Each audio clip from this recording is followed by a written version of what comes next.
Now, propofol is probably most people's primary sedation medication, really because it's easy to dose and it's something that we consider quick on, quick off. So patients will fall asleep very quickly once you turn it back on.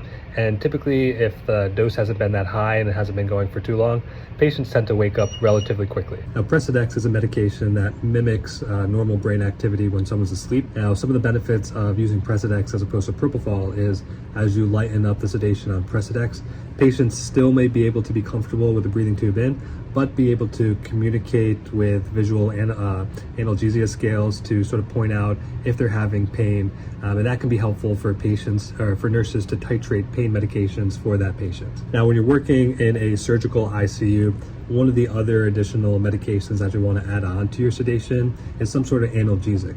Now, kind of depends on what the culture is where you work. Some places will start fentanyl infusions, some places may start dilaudid infusions.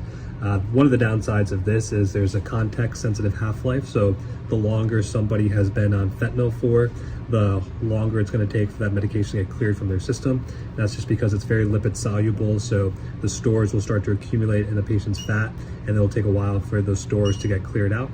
However, if you're just using it for a short amount of time, it may be very helpful to treat someone's pain that they're having post-operatively. Now, I mentioned one way to assess pain while someone's still intubated and sedated, and that's the visual analgesia scale.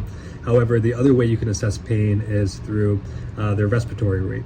Now, if someone is breathing really fast, really tachypnic, that may be a sign that they're in pain.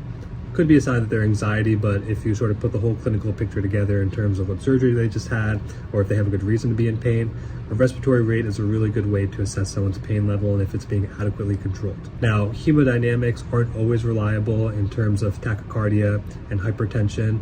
Those for healthy people would be a normal sympathetic response to pain, but patients who are critically ill, who may not have normal stores of norepinephrine or epinephrine to drive that sympathetic surge, or they're on medications that are suppressing it, such as Precedex, for example, you might not actually see that tachycardia or hypertension, so then your respiratory rate becomes a much more applicable vital sign to see if someone's in pain. So to wrap this up, for most patients who are in a surgical or potentially even a cardiac ICU, it's common to see them on either propofol or dexmedetomidine, and then on top of that, to treat their pain, they'd either be getting a fentanyl infusion, maybe they're getting fentanyl boluses, or even dilaudid boluses to help decrease that respiratory rate, or even to help with vent synchrony.